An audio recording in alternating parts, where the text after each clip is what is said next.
Good morning, good afternoon, or whenever you may be listening, and welcome to the Behind the Bower podcast. On our podcast, we offer inspiring conversations, a fresh look at arts in our community, and provide spotlights on artists, performers, collaborative partners, educators, and organizations. At Bower Center, we want to celebrate the universal expression of human experiences through arts, culture, and our community.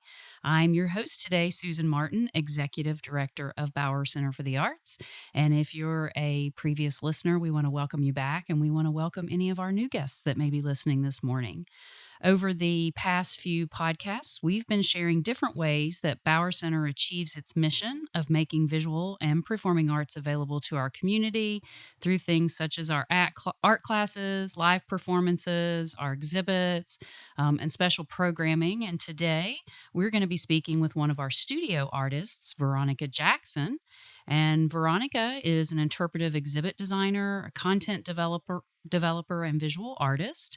And her visual art practice is comprised of 3D installations that critically examine and elucidate the visualization of gender and race in America by specifically focusing on the portrayal and perception of Black women in popular media of their time. So I want to say good morning to Veronica.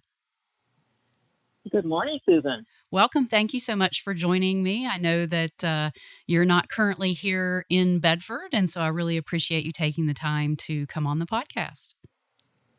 Well, you're most welcome. Well, great. So we typically like to just start out by having our guests share a little bit about themselves with our listeners. So go ahead and introduce yourself. Well, you did a great introduction. Thank you. The words previously. So I am a visual artist. I am also an architect by training. I am an exhibit designer by past profession, somewhat still profession, and a visual artist now, hopefully by sustainable profession. That's what I'm working on, to be able to, sustain my livelihood as a visual artist. Right. It's an arduous journey, but I am committed to it. So, we'll hopefully that will continue to grow.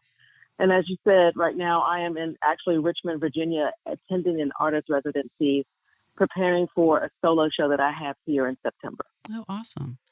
So going back to, you said that you were an architect. Obviously that has design pieces associated with it and art, but how did you become interested in art? When did that begin for you?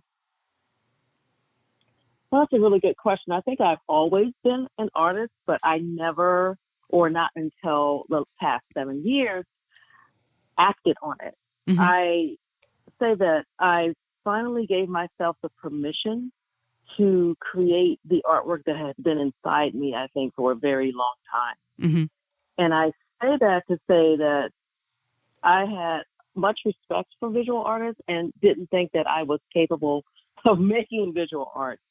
But then I realized that the work that I make, that I've been making my entire professional career, is a form of visual art in the sense that it's architecture, it's museum exhibit design. I do drawings, I design things. So that means that I am creating a visual culture element, but I didn't see myself as a visual artist. And it wasn't until a good friend of mine said one day, I said to him, like, I have a piece of art in me that wants to come out. And he said, Veronica, you have more than one piece of art in you. And that really gave me kind of the impetus and the confidence to say, okay, let me try this thing. And what really happened was, after graduate school, I attended an artist residency in Santa Fe, New Mexico. And so I started making art while I was there, besides just writing or creative designing. I started physically making work as a portrayal of like my plight as a Black woman in America. And so this art just came pouring out of me, and I haven't stopped since then. Right. It's interesting that you said that you gave yourself permission to create, because you're not the first person or the first artist that I've spoken with on the podcast that has said something very similar. Why do you think that is? It's so interesting. I think, especially in this country, I don't think we're educated well about what visual art is and design. And I think that's part of this kind of capitalism, that we're so entrenched on making money, right? Doing these jobs that will make a living. Right. I actually in Richmond here at this visual arts center, they have summer classes, and I overheard a teenager saying that she really loves making art, but and she's on her way to college, but she's not going to major in that because she can't make any money at it. Right. And Yes. I was like so floored because you're not going to do what's in your heart because you've been told that you can't make money at this profession. Right. And so she was going to go into like being a lawyer or something like that. So going back to your, original question, I think it's because we aren't taught that this creative element, first of all, you can sustain or build a sustainable career at it. You have to work hard at it, but you have to work hard at a lot of things Right. in the society. But I think it's also this whole element of only certain people can make art well. Mm-hmm. And so that's where the permission comes through, where you're saying, no, I can be one of those people. And also, what is visual art? That's the other thing. It's Right. not just painting well or drawing well or making great sculptures. I think this whole concept of expanding what visual art is very important and was very important for me to say that I am an artist, I can make work, and I finally gave myself the permission to recognize what I have inside me and the importance of it, and that it is something that can sell and that can be portrayed as visual art. Right, right. Is there something, or is there one or two things that, for example, that young lady that you would share with young artists or youth in our community, to encourage them to follow their passion? Absolutely, and it's just that it's like follow your passion, and but also understand that there is no one way of making visual art, Right. right? This whole element, we as human beings, we all create. That's part of our DNA. That's part of what it means to be human. This whole element of creating. Mm-hmm. And this whole creative spirit, I think we all need to tap into and manifest more than we do, I think, as a society. So my advice would be is like, if you have these things inside you, just allow it to come out, allow it to take a form that works for you, and don't be short-sighted or blind-sided in that it can only be one form, that visual art only takes one form. It Right. takes many forms. Mm-hmm.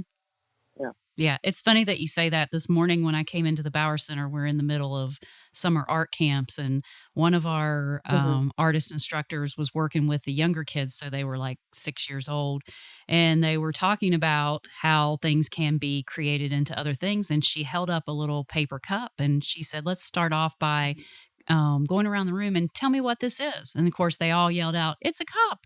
And she goes, "No, let's get Mm-hmm. creative. What is this?" And then they started going around the room, and one of them was like, "It's a hat," and one of them was like, "It's a spaceship." And Mm-hmm. so it's a lot of fun to watch kids of that age to finally realize that they can be creative, and that visually what they're looking at and what they're creating can be anything they want it to be.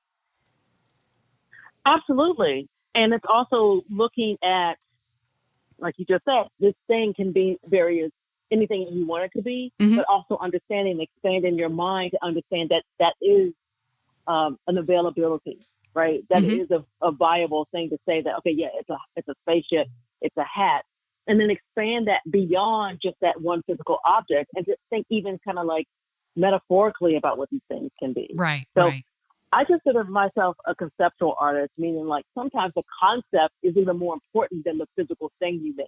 right. And so, with that said, my concept, I have a lot of concepts about what my physical form wants to take. And I think that's the architect in me and the exhibit designer in me, meaning that I really think about the multiple layers of a project. Hmm. And so, with that, like that's my one of my first pieces, that's Pops' Money, that was in homage to my grandmother's devalued labor. Making these black time cards, someone would think, okay, you can't see these things. What are you doing, Veronica? They're like it's blue ink on black paper. It's barely visible, but that was the concept, Right, right, for the piece. right. So really thinking through that project, and I think a lot of my artwork pieces are projects that are multi-layered, have multiple meanings, and it's meant for people to spend time with them. Right. Right. So when you're doing your art or your 3D installations, are there, any specific, I mean, I know, lack of a better word, types of mediums that you like to work in when creating? Hmm. That's a good question. I don't like to be pigeonholed into one medium. Hmm. So right now well, for instance, right now at Visual Arts Center, I'm working in glass right now. Oh, awesome. So I've taken this, I love print work. I like screen printing. I like letterpress printing because I like creating these kind of like banners or broadsides or these huge messages because Hmm. that's what my work is. It's about messaging. So it's this whole element of like, posters or just, and I say broadsides because historically broadsides were made, the printing press back, hundreds of years ago. It was this whole form of informing the public about things, Right. right?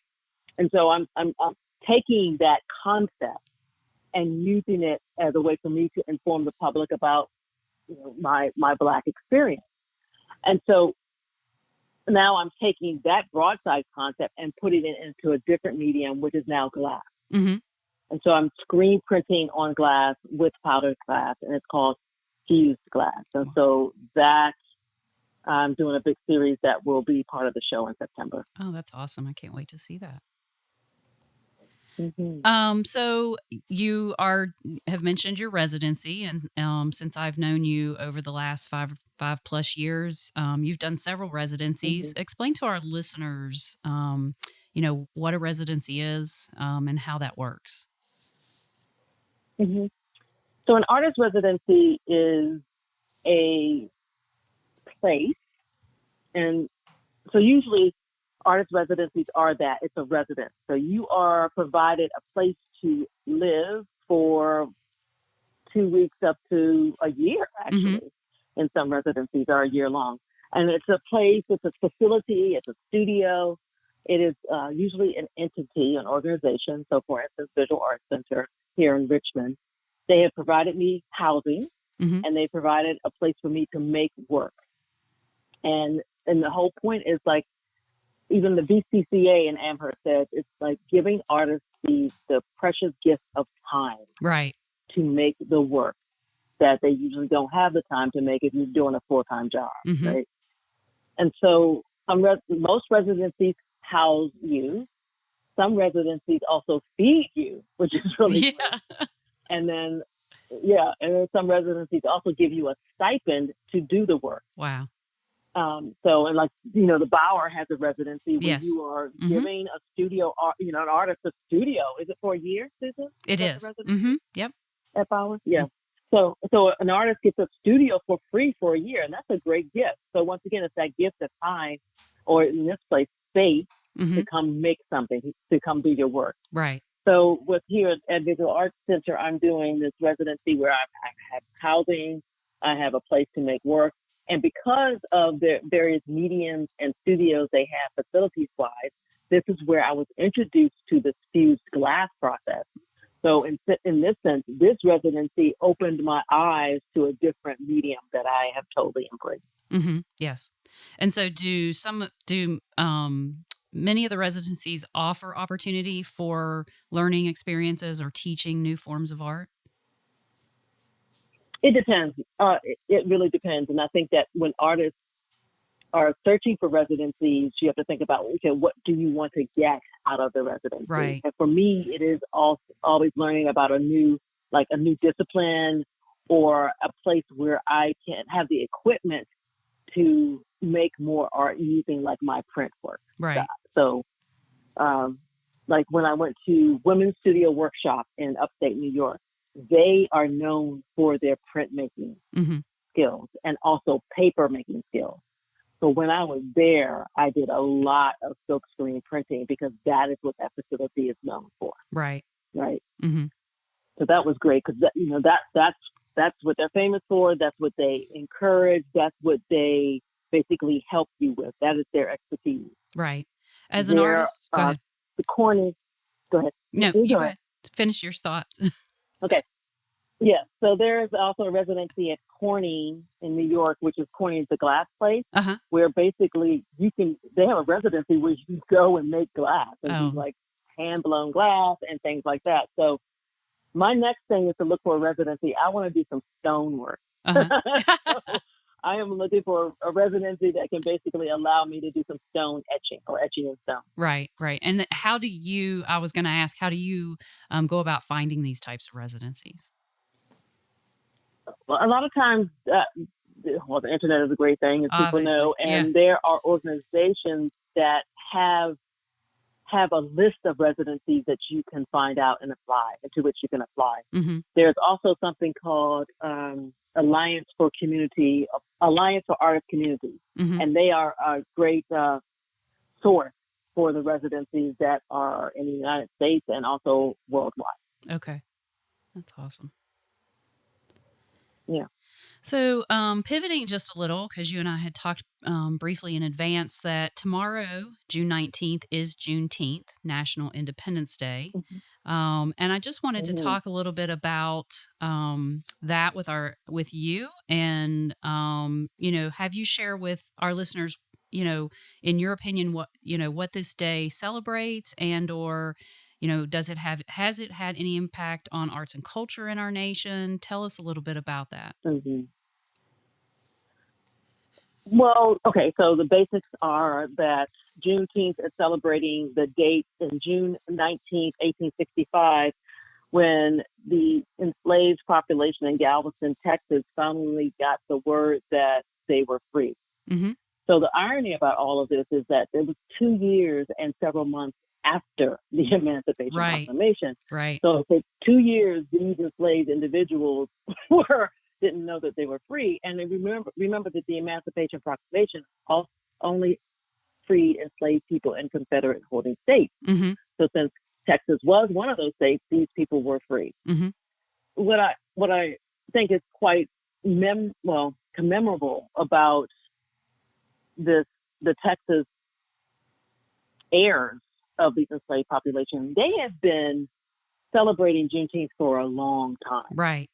And it's part of their ancestry, it's part of their heritage, it's part of their culture to celebrate this, their own day, Mm-hmm. for several decades.